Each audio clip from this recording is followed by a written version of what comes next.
Seiring berjalannya waktu, Timnas Indonesia sekarang ini benar-benar jadi salah satu tim dari Asia yang banyak mendapatkan sorotan, yang mana hal itu tidak terlepas dari performa Garuda di round 3 ini. Meskipun punya ranking FIFA terendah, namun nyatanya di atas lapangan Indonesia mampu menampilkan permainan yang untuk sementara ini membawa mereka duduk di posisi 3 klasemen sementara grup C. Ditambah hadirnya pemain-pemain keturunan yang pulang membela tanah leluhur, sudah pasti membuat sorotan kian bertambah. Apalagi untuk sekarang, value Timnas Indonesia benar-benar jadi salah satu yang tertinggi di Asia dengan market 500 miliar rupiah.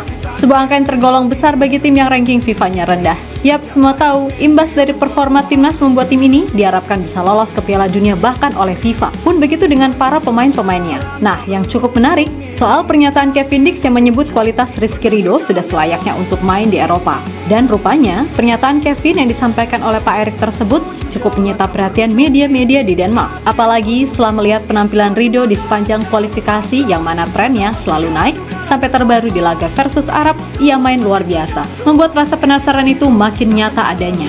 Imbas bergabungnya para pemain keturunan memang cukup besar. Pasalnya, Timnas Indonesia kini menjadi kian disorot oleh media-media asing. Dan semua tahu, beberapa dari pemain Indonesia boleh jadi adalah mereka yang secara reputasi cukup ternama di Eropa. Terlebih mereka-mereka ini sekarang juga sedang dalam gosip panas di bursa transfer. Mulai dari Maysil Gers, yang dikutip dari media 20 Insight, kalau back FC 20 tersebut sedang diincar oleh tim dari Serie A, La Liga, dan 3 top Eredivisie seperti Feyenoord, Ajax, serta PSV. Lalu ada Jay Zes, yang meskipun timnya bapuk setengah mati, namun penampilan Jay secara individu nyatanya masih menjadi daya tarik bagi tim-tim seperti Fiorentina dan juga Torino. Yap, menurut media di Firenze, kalau Fiorentina sangat suka dengan atribut Jay Zes yang dikenal sebagai back yang tenang. Terlebih, aksinya saat melawan Inter Milan dinilai makin membuat pihak La Viola tertarik. Fiorentina menyukai back seperti Jay Zes, tulis salah satu media di Firenze, Fiorentina. Nah, selain Fiorentina, ada pun Torino yang memang sudah sejak Juni 2024 tertarik untuk merekrut Jay Zes. Dan menurut salah satu media di sana, bernama Toro.it, Jay Zes adalah sosok back yang memiliki fleksibilitas sebagai kelebihan utamanya. Torino masih mengincar Jay Zes untuk posisi bertahan. Dia bisa bermain di mana saja di posisi pertahanan. Kekuatan fisik pemain berkaki kanan itu juga jadi ciri utamanya. Tingginya 1,90 m dan memiliki kebiasaan mencetak gol, tulis media tersebut. Yap, apa yang terjadi boleh dibilang sungguh menyenangkan. Apalagi, semua tahu kualitas Jay Zes seperti apa. Dan gak apa-apa musim ini dia main di tim bapuk, asalkan dia bisa terus tampil bagus serta reguler main. Kesempatan untuk pindah tim yang lebih baik musim depan bisa jadi terbuka lebar. Apalagi nilai pasarnya yang hanya 2,5 juta euro. Membuat peluang itu kian nyata, walaupun Jay sendiri masih terikat kontrak dengan Venezia sampai 30 Juni 2027. Nah, begitu pula dengan Maysil Gers. Dan khusus Mace, ia memang udah jadi incaran beberapa klub sih. Nah, kemarin setelah kurang lebih 2 minggu pemulihan, Mace tampil 90 menit penuh kala Twente menang 2-1 atas Fortuna Sittard di Eredivisie. Di laga itu sendiri, Mace tampil cukup baik serta terlihat kondisinya juga udah fit 100%. Di sisi lain, Kevin Dix yang baru pulih dari cedera juga sukses membawa timnya FC Copenhagen menang 2-1 atas Lyngby, sekaligus membuat Copenhagen mengambil alih puncak pimpinan klasemen sementara Liga Super Denmark. Yap, di laga itu, Kevin yang tampil sebagai back tengah benar-benar terlihat tangguh.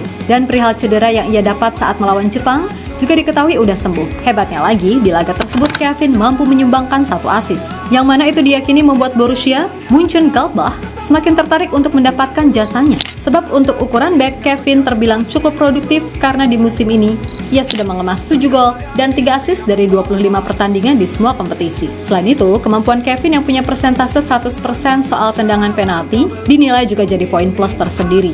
Yap, terkait Kevin, rupanya ucapannya soal Rizky Ridho yang sempat dikutip Pak Erik dalam sebuah wawancara diketahui cukup menarik perhatian media-media di Denmark. Sebab dengan reputasi Kevin yang cukup dikenal di sana, pastilah ia nggak mungkin asal menilai. Dan Ridho, semua tahu penampilan ini pemain, khususnya di round 3, jadi salah satu yang grafiknya terus meningkat. Bahkan di pertandingan terakhir kala Indonesia menang atas Arab Saudi, back yang baru saja berulang tahun yang ke-23 tersebut mampu tampil lugas serta padu banget sama Jay Zes di lini belakang. Yap, Ridho sebelumnya memang punya kelemahan dalam hal positioning, namun pelan-pelan semua itu bisa diperbaiki. Dan kelebihan Ridho yang benar-benar dinilai Kevin atau bahkan pemain-pemain diaspora lainnya adalah soal ketenangan, terutama dalam duel 1 lawan 1. Yap, intinya Rizky Ridho memang udah saatnya untuk abort. Namun sekali lagi, semua harus sesuai prosedur, karena bagaimanapun ia masih terikat kontrak dengan Persija. Yap, terlepas dari apapun, semoga aja semua pemain Timnas Indonesia mampu perform di klub masing-masing. Karena sudah pasti imbasnya akan balik ke timnas Indonesia yang masih harus berjibaku mati-matian di sisa 4 laga terakhir grup C. Namun dengan tekad dan keyakinan yang ada, pasti harapan untuk mencetak sejarah baru masih sangat terbuka. Karena FIFA pun juga secara tersirat ingin Indonesia lolos. Sebab berkaca dari gelaran Piala Asia ataupun round 3 ini, Indonesia memang jadi daya tarik tersendiri. Ya emang kesannya duit banget sih, tapi nggak apa-apa, yang penting mudah-mudahan kita bisa dapat pemain baru label grade A yang bisa memperkuat kedalaman skuad. Dan semoga di sisa 4 pertandingan nanti, bismillah paling enggak kita bisa ambil 1 poin di kandang Australia, 6 poin di GBK atas Bahrain serta China. Sehingga pas lawan Jepang, ya udah nothing tulus aja. Intinya, jalan masih panjang dan kami bangga sama semua elemen timnas Indonesia. Dan mudah-mudahan perihal rumor transfer itu bisa terjadi karena pastinya itu akan membuat level mereka semakin naik.